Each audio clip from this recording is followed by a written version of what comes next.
Bonjour Pierre Pelouzet, bienvenue. Bonjour Thomas Hugues. Vous êtes donc médiateur des entreprises et président de l'Observatoire des achats responsables. On va voir que les deux sont liés. Mais d'abord, peut-être que de nombreux téléspectateurs ne savent pas forcément qu'il y a un médiateur des entreprises. C'est quoi votre rôle ? Alors, le rôle du médiateur des entreprises, c'est un rôle public d'animateur de confiance entre les acteurs économiques. C'est-à-dire, mon rôle, c'est d'amplifier la confiance entre les acteurs, parce que s'il n'y a pas de confiance, notamment dans les relations clients-fournisseurs ou dans les relations entre les commerçants et les bailleurs, s'il n'y a pas de confiance, il n'y a pas de développement économique, il n'y a pas d'innovation, il n'y a pas de progrès. Et c'est pour ça qu'on essaye de multiplier cette confiance par nos outils. Le premier outil étant de la médiation. Nous offrons un service public de médiation, c'est-à-dire toute entreprise qui a une difficulté avec une autre ou avec un acteur public peut saisir le médiateur partout sur le territoire, et on va faire une médiation pour essayer de les amener en toute confidentialité à travailler mieux ensemble, à résoudre leurs problèmes et surtout avoir envie de continuer, de créer ce lien de confiance, avoir envie de continuer à travailler ensemble. Donc ça, c'est le premier levier. Ça, c'est le premier levier. Deuxième levier, bien évidemment, parce que c'est bien de venir en pompier, c'est encore mieux d'anticiper, ça a été de développer des outils pour transformer les comportements. Et là, bien sûr, on s'est intéressé tout de suite aux achats responsables et nous avons créé la charte relations fournisseurs achats responsables en collaboration avec le Conseil national des achats, c'est-à-dire les professionnels des achats, et puis tout un parcours qui va jusqu'au label relations fournisseurs et achats responsables. Ouais.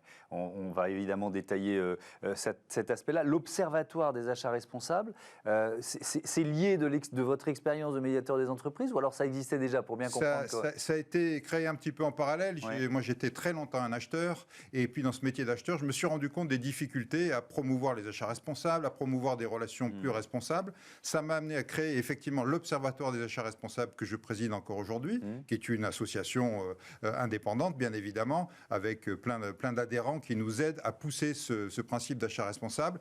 Et le fait d'être dans l'Observatoire des achats responsables, d'être aussi un des fondateurs de Pacte PME, une autre association, a amené assez naturellement, j'allais dire, il y a une dizaine d'années, à ce qu'on me demande de prendre ce rôle de médiateur. Donc vous voyez, il y a évidemment un lien entre les deux. Alors, vous avez mis en place ce parcours national des achats responsables. C'est quoi ? En quoi ça consiste ? Alors, on s'est dit, il faut tracer un petit peu la voie, indiquer un petit peu le nord pour ces entreprises qui se disent, bon, les achats responsables, ça a l'air bien, ça m'intéresse, c'est un levier formidable de RSE, parce que quand on achète beaucoup, on peut promouvoir de la RSE sur des dizaines d'entreprises, voire des centaines d'entreprises dans un réseau. Mais comment je peux faire ?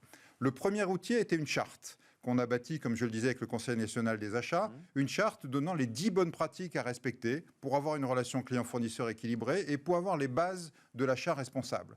Cette charte a connu un succès phénoménal, c'est-à-dire que ça a été lancé il y a 10 ans. On a plus de 2000, voire 2500 entreprises et acteurs publics signataires aujourd'hui. Des grands groupes notamment. Des grands groupes, d'abord, mais ensuite, petit à petit, des ETI, et puis ensuite des PME, des TPE, des entrepreneurs individuels, des acteurs publics, des ministères, des collectivités. Donc tout le monde a petit à petit découvert, encore pas tout le monde, 2500 c'est beaucoup, mais c'est pas tout le monde, d'où l'intérêt d'en parler encore aujourd'hui, mais beaucoup d'acteurs économiques ont découvert l'intérêt de cette charte.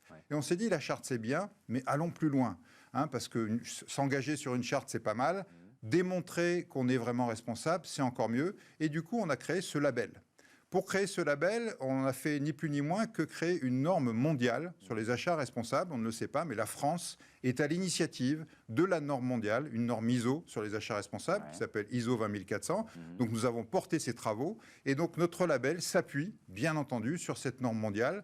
Donc toute entreprise, association, acteur public qui est labellisée peut dire non seulement je respecte les meilleures pratiques d'achat responsable françaises, mais en plus les meilleures pratiques d'achat responsable mondiales. Mais alors, comment on fait un achat responsable ? Ma question, elle est trop simple, mais vous voyez ce que je veux dire ? Bien sûr. Qui différencie un achat responsable d'un achat basique ? Alors c'est évidemment tout l'enjeu d'avoir ce parcours qui va de la charte jusqu'au label, c'est de vous amener à vous poser des questions. Parce qu'un achat responsable, c'est un achat où on se pose des questions. Avant d'acheter, on se dit, ce que je vais acheter, quel est son impact sur l'environnement ? Quel est son impact sur la société ? Est-ce que je vais pouvoir employer des travailleurs handicapés, des travailleurs en insertion ? Quel est son impact sur l'économie ? Est-ce que je vais pouvoir utiliser des PME, les faire vivre, les faire se développer ? Quand on se pose déjà ces 3-4 questions, on commence à faire des achats responsables. Et tout ce travail de charte et de label, c'est ça. C'est vous amener à vous poser les questions et puis amener des réponses. Évidemment, on vous aide à trouver des réponses, ce qu'on fait aussi avec l'Observatoire des achats responsables, pour petit à petit que tous ces acteurs, et on en voit de plus en plus, progressent et mettent en place des outils, des processus pour être de plus en plus responsables. Je reviens sur cette charte d'engagement, vous l'avez dit, près de 2500 entreprises aujourd'hui. on dit engagement. Donc, on s'engage à quoi? On s'engage à des choses qui peuvent paraître assez simples, mais qui à la fois, j'allais dire, si tout le monde le faisait, notre monde serait meilleur et notre économie se porterait mieux. Payer en temps et en heure ses fournisseurs. Ça reste aujourd'hui, des années après, c'est un combat que j'ai lancé il y a pas mal d'années, ça reste un enjeu de payer en temps et en heure ses fournisseurs, encore plus aujourd'hui dans la situation de tension que nous connaissons sur les matières premières, l'énergie, etc. S'intéresser à son territoire, s'intéresser à sa filière, donner de la visibilité, travailler en coût complet, c'est-à-dire pas seulement regarder un prix, mais regarder aussi l'impact environnemental, social, sociétal, toutes les composantes du prix. Voilà quelques axes sur lesquels on s'engage et qui poussent, encore une fois, à se poser des questions. On a mis en place d'ailleurs un outil d'autodiagnostic qui fait partie de ce parcours, qui permet d'aider à se poser les questions sur ces 10 axes. Est-ce que acheter responsable, ça coûte forcément plus cher? Ah, ça, c'est un vieux sujet. La réponse est non. Et d'ailleurs, dans l'Observatoire des achats responsables, ça a été un enjeu pendant longtemps. On avait vu cette question, parce qu'on pose la question tous les ans dans l'Observatoire, quels sont les freins?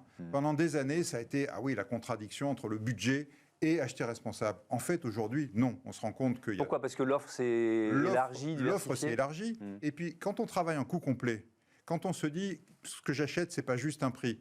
On réfléchit évidemment aux impacts environnementaux, sociétaux, etc. Mais on réfléchit aussi au prix qu'on va payer. Je vous prends un exemple très bête. Si je prends un photocopieur qui fait juste des photocopies, bon, ça me coûte un prix peut-être pas trop cher. Si j'en prends un qui fait du recto verso, qui emploie du papier recyclé, de l'encre recyclée, etc., je vais faire du bien à l'environnement, je vais économiser moins d'énergie aussi, et je vais aussi gagner en économie parce que j'ai fait ce raisonnement de coût complet. Donc le raisonnement en coût complet vous permet de toucher les deux tableaux, l'économique et l'environnemental et le social.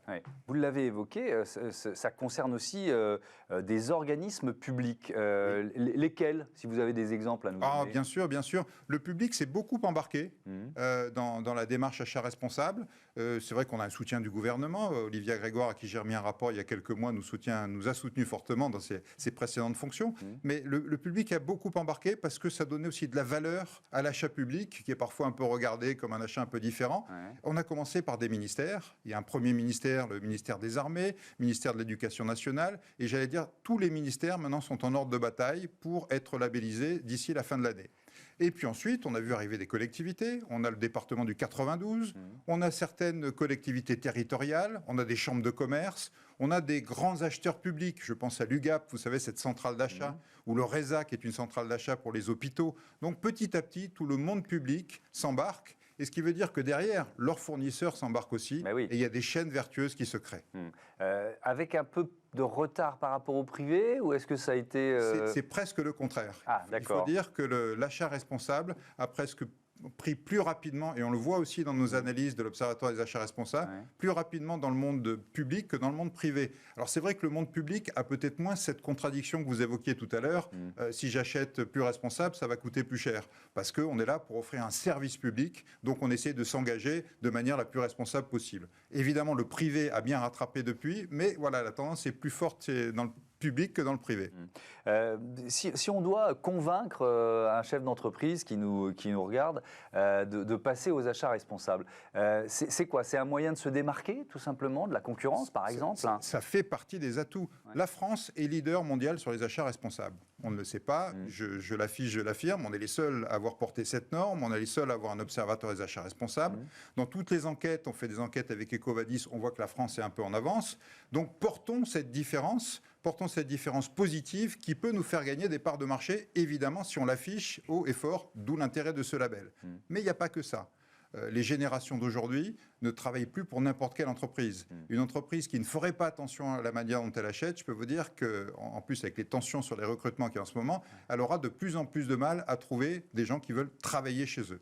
Les actionnaires regardent ça de plus en plus avec la finance responsable. Les clients, bien entendu, regardent de plus en plus. Les fournisseurs aussi. Donc, il y a vraiment 360 degrés de raison pour acheter plus responsable et rentrer dans ce parcours national des achats responsables. Merci beaucoup Pierre Pelouzet d'être venu nous présenter à la fois votre rôle de médiateur des entreprises et donc cet observatoire des achats responsables et ce label avec le référentiel ISO 20400. Il me manquait une décile. Voilà, c'est ça. C'est l'heure de notre débat. On parle de l'inclusion des personnes LGBT+.